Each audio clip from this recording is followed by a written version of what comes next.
Diskarte Chicks! Welcome back sa ating channel na kung saan ang usapin tungkol sa diskarte sa pag-ibig.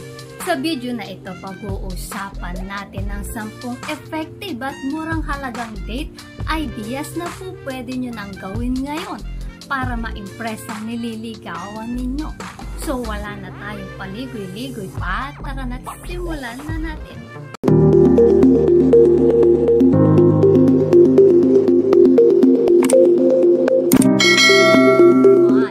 Picnic date sa park. Guys, isa sa pinaka-effective at masasabi nating romantic na murang pagkikipag-date ay ang picnic date. Bakit ka mo? Unang-una, maraming parks na halos mura lamang ang entrance fee. Pero magagandang tanawin ang makikita mo. So, papaano ba ito?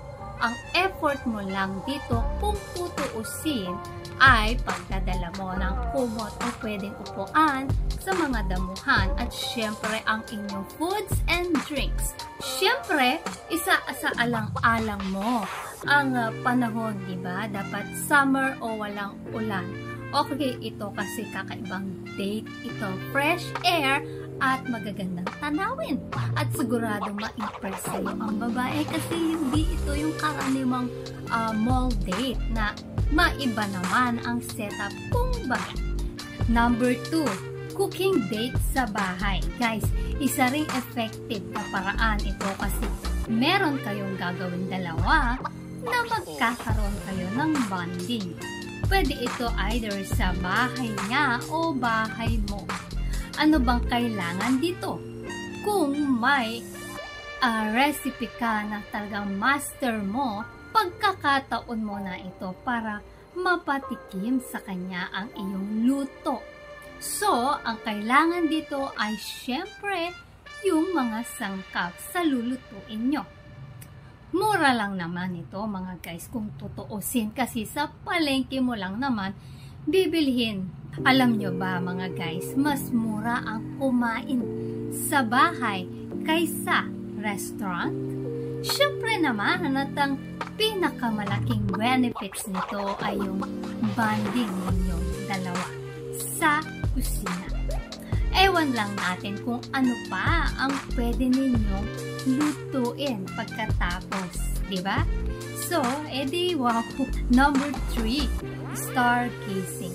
Heto guys, magandang idea for a date ito sa summer at talagang matipid. Paano ba ito? Kung may kotse ka naman, itapat mo na sa nasusunduin mo siya ng medyo late na rin sa gabi, yung tipong tapos na siyang mag-dinner. Usually mga 9 PM. At kung may lugar na secure tulad ng open parks or malapit sa Bayside, dalhin mo siya doon stargazing. Ito mga guys, so siguraduhin mo na mga talagang hindi maulap ha. So ang puhunan mo lang dito ay kaunting snacks and drinks. Maraming kwento ang magandang idea rin ito kasi hindi ito common. At syempre, with matching love songs sa car mo para romantic mood, diba? So, number 4, hiking. Guys, maraming magjowa ang naging magjowa dahil dito sa activity na ito, hiking. Kung mahilig ka sa hiking at palagay mong game naman ng babae sa ganitong activity, ay bakit hindi mo siya ayain? Ang point kasi dito ay maghanap ka ng activities na pareho kayong game, mahilig para sa mas lalong magkaroon kayo ng mas malalim na bonding. So, kung physically capable naman kayong dalawa ay bakit hindi nyo subukan ito? Ano ang kailangan? Syempre, backpack for food at ibang importanteng bagay sa pag-hiking. Basta make sure na for beginners lang muna kayo ha. At huwag sasabak sa mga difficult trails. Lalong-lalo na kung wala kayong ibang kasama. Safety first. Number 5, game night. Guys, isa na siguro ito sa pinakamurang date kasi ang kailangan lang dito ay magdala ka ng board games, activities, tulad ng Scrabble, Monopoly, o simpleng baraha lamang ay napakaraming games na pwede nyong gawing dalawa. Siyempre, dapat alamin mo muna ang mga games na lalaruin ninyo. Masaya ito at hindi mo namamalayan ang oras. So, aral-aral na rin kayo ng ilang card games na masaya. Of course, dala ka ng snacks and drinks, ha? Pero bago tayo magpatuloy, kung hindi ka pa nakakapag-subscribe, baka naman i-hit mo ng subscribe button at ang notification bell para updated kayo sa mga susunod ko pang videos. Number 6, walking date. Kung pareho kayong health buff or conscious at kung pwede mo siyang ayain sa walking spree sa umaga o kahit sa early evening ay maganda ring idea. Ano ang kinakailangan dito? Siyempre, outfit ninyo at safe na lugar kung saan kayo maglalakad. Ano naman ang gagastusin ninyo dito?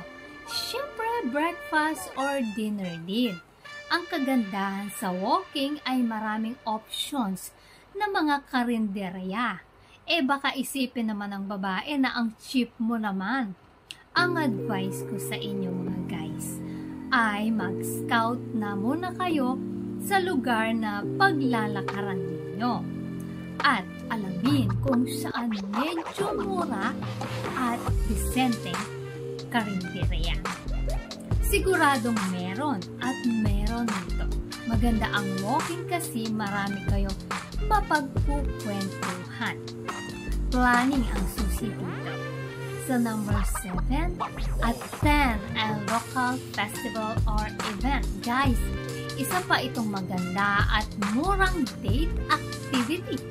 Kung mahilig siya sa mga art shows or mga libreng outdoor concerts, ay sunggaban mo na agad ito. Kung art shows, depende kung anong oras kayo pupunta. Pero, kung kapos ka talaga sa budget, ay itapat mo after lunch para merienda lang puhunan mo.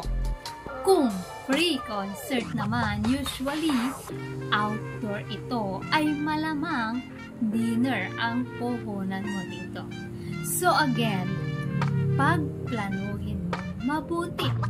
Maganda ito lalo na hilig naman niya ang klaseng concert na yon.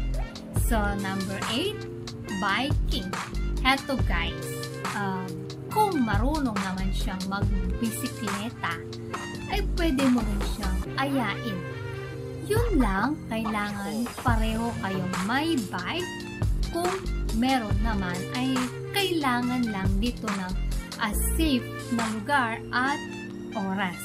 Parang hiking din naman ito.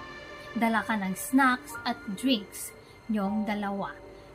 Magandang chance ito para mag-bonding kayong dalawa. So, number 9, movie marathon at home. Guys, naku, siguradong patok na patok din ito. Kasi USB drive lang ang katapat nito at snacks at drinks lang. Ang strategy dito ay planuhin mong pupunta ka sa kanya mga bandang 8 p.m. yung tapos na siyang mag-dinner. Siyempre, alam niya na mag-movie marathon kayo sa kanila o pwede sa lugar mo.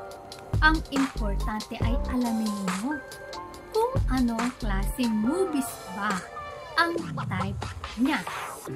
Ang kagandahan dito ay parang sa movie house na rin kayo pero solo mo siya.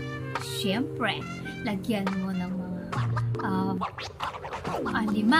o higit pang movies ang USB mo para may pagpipilian siya.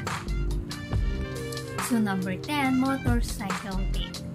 Kung marunong kang magmotor at marunong ka namang mag angkas at game ang babae. Isa rin itong pwede mong gawin mga ka-discard chicks.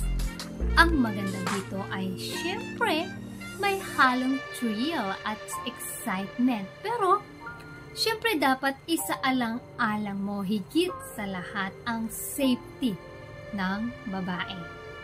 Hindi nyo kailangan makipagkarerahan kanino man.